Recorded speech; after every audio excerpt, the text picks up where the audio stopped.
in the spirit of Lebanon, I'm taking this opportunity to ask our medical staff who are on strike to down, and resume to work.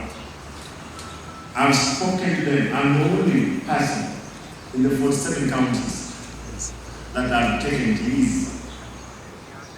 We were the first people. These people started their strike here. We went to court. There was a court order asking them to go back to work.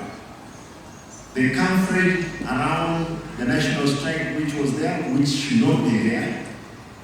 Then for 2 good months, we have lost life because they are on strike. Other counties already have fired their doctors, their clinicians, but have kept on. This time, I think my patience has come to an end. As from tomorrow, we are ready again to go for another 1 month, 2 months, but we will have a staff which is ready to work. Because of 2-3 people in discipline cases who are in the union, they have decided to coerce the whole doctor fraternity and the clinicians for them to go on strike.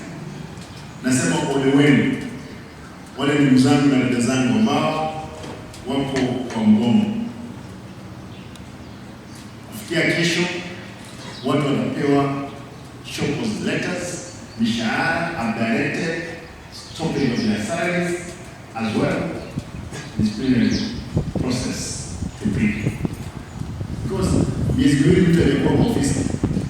Hawa watu wamekaa kwa mwaka mzima wanafanya kazi na hawajailipwa. Alafu kuna watu ambao miezi miwili wamefanya, watu wamekufa, hospitali wamelemaza kila kitu, we're not going to accept.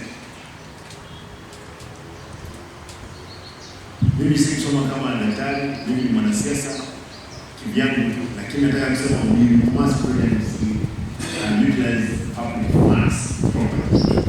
Therefore, again, I'm directing the chief officer, who is in acting capacity, to sign all the letters of shock causes for the officers who are on strike.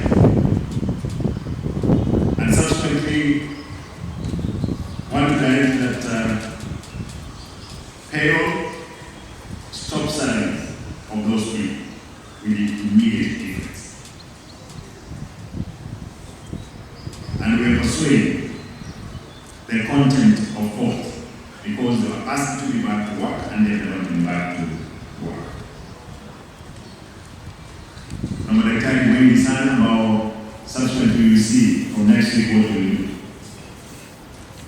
Watu wengi sana wamesema kwamba wanataka kusaidia kufanya kazi na tutahakikisha kwamba kazi